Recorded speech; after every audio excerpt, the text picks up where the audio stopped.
Hello everyone and welcome to another new video. So I'm going to do something a little different this time. I picked up a Gameboy Color off of Facebook Marketplace and everything works okay with it, but you can see it used to be one of the clear purple Gameboy Colors. It's seen better days. It's pretty dirty. It does work. Screen works, still plays sound.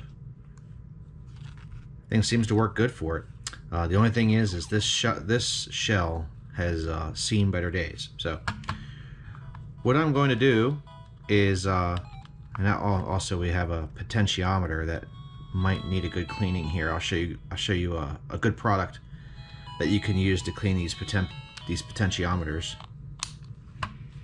So what I'm going to do is I'm going to replace the shell on this with this cool Pokemon shell that you see here. So this came off AliExpress. It's nothing super expensive. It's actually pretty reasonable. Quality is pretty good. It also comes with this nice Pokemon lens here. So we're gonna get this Gameboy Color tore down, get the board out of it, get it cleaned up. I'll show you how to take the color LCD out of the actual shell here so you don't break it, because you have to be very careful taking these out. So I'll show you how to do that. And we'll get this all back together and we'll have a nice, pretty newish Game Boy Color. Alright, so the first thing I'm going to do is get this tore down and get the main board out of it. So to do that, you need the tri-wing bit, as well as a Phillips, they're a Phillips 0 or a Phillips 1 for the main board screws that are on the inside. I'll go ahead and get that started.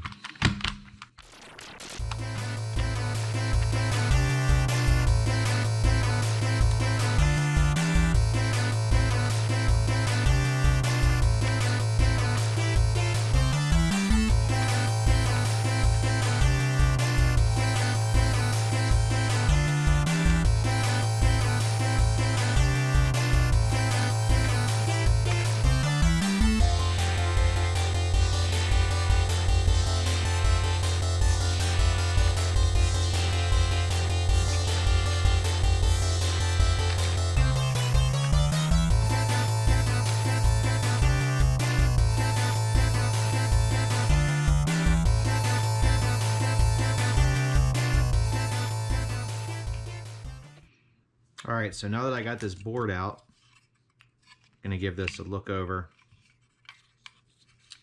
So what we'll do is we'll get this board cleaned up, get yourself a nice anti-static brush like this, and don't bend the battery terminals like I just did.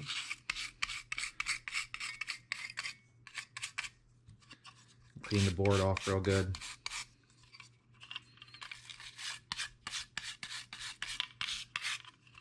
This speaker looks absolutely horrible.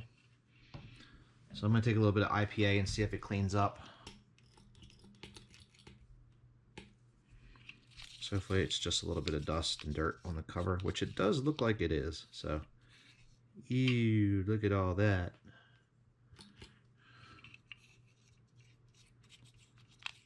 So that actually did clean up pretty well.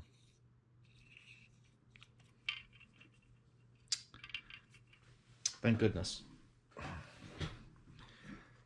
Alright, I'm going to finish getting this board cleaned up with some IPA just to kind of clean up these contacts.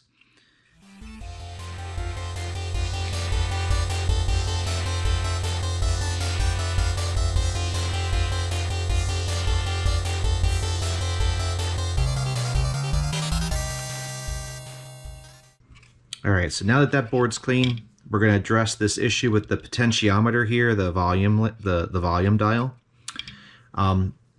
So I like to use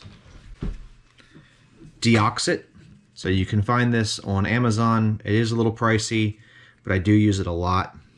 So what you want to do is just take your syringe and put some of it down in that dial right there, and then just hold it off to the side and work it in there. So just get it in, work that dial back and forth and back and forth. What that's going to do is if there's any corrosion inside of this dial that is affecting this potentiometer, it'll help to break that up and hopefully make it so that this board works the way that it's supposed to again. So that's done. I'm also going to put some of this deoxit into this power switch here. These power switches are notoriously bad. They have problems. So all I'm going to do with this is just kind of put it in the switch and work it back and forth just to make sure that there's no dirt or corrosion that's building up in there.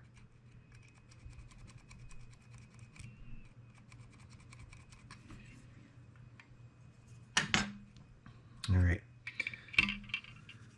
So there's that. All right. So now what we're going to do is we're going to get the new screen or the old screen into the shell here. So move this off to the side, and the way that you do this, so we're going to take the power switch out, get yourself a spudger. What you can also do here is, if you want, you can also heat this up. So if you have like a hair dryer or something, keep the heat rather low, because what you're trying to do is you're trying to warm up the adhesive that's actually holding this screen on. So that's actually what I'm going to do. I'm going to go get my hot air solder station, switch the nozzle out so I have a pretty wide setup here, and heat this up so it makes it easier to get it off. And what you want to do is carefully put it underneath the lens right here and pry up on the lens. Don't force it, okay? Because you will break the screen. They are pretty delicate. Just you want to get up here and pry up on the screen with your spudger.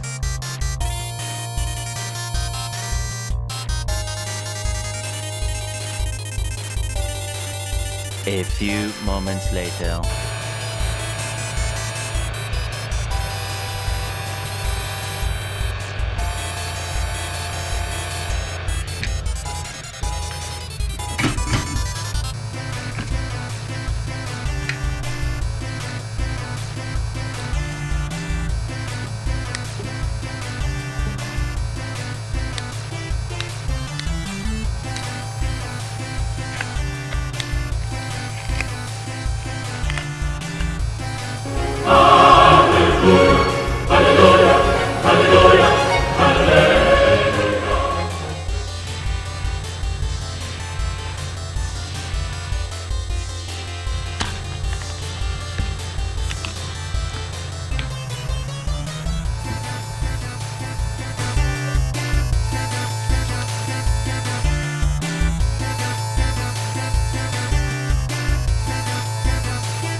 All right, let's get this thing reassembled.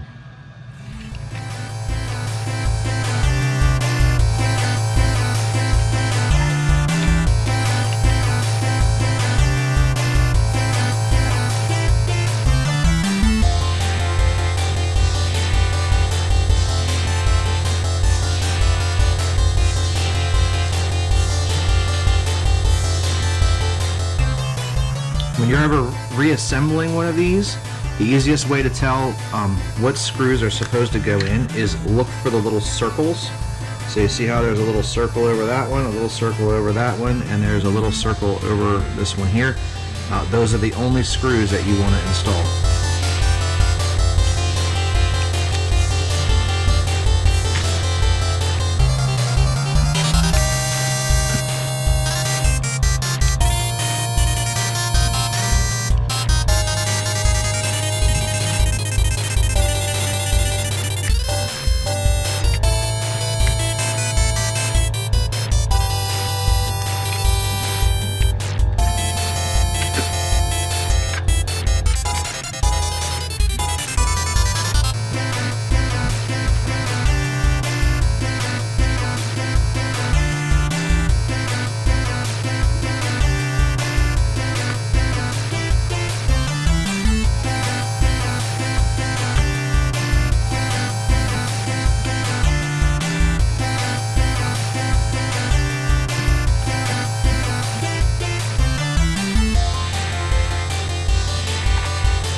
So there we go.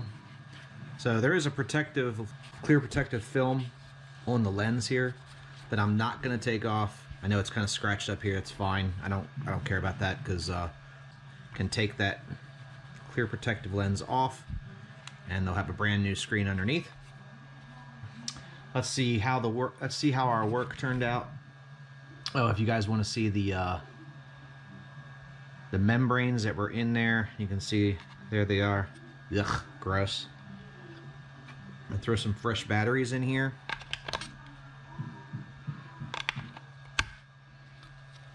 And we'll see if the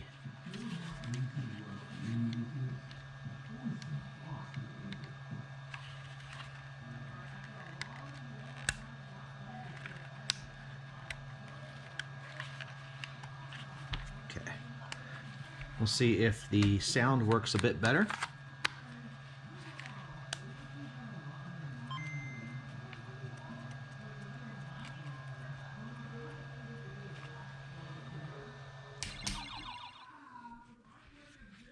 So that works a lot better now.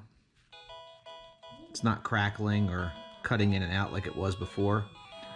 So that looks really good. So I'm pretty pleased about how this Game Boy turned out. So I do know that it's an aftermarket shell. I know there are some real ones like these. So whoever gets this, I will make sure that they know that this is a reshell. So it is not an original, but it still does look really, really good, and it looks a lot better than the futuristic purple or the futuristic grape one that we have that it was in. So before anybody asks, what I'm going to say here is, why didn't you replace this with an IPS screen? The answer to that is very simple. I don't like changing things on these devices that don't need to be changed. Okay, so if a Game Boy Color has the ability to keep its original screen, I want to keep its original screen. These devices, enough of them are out there and they're dead.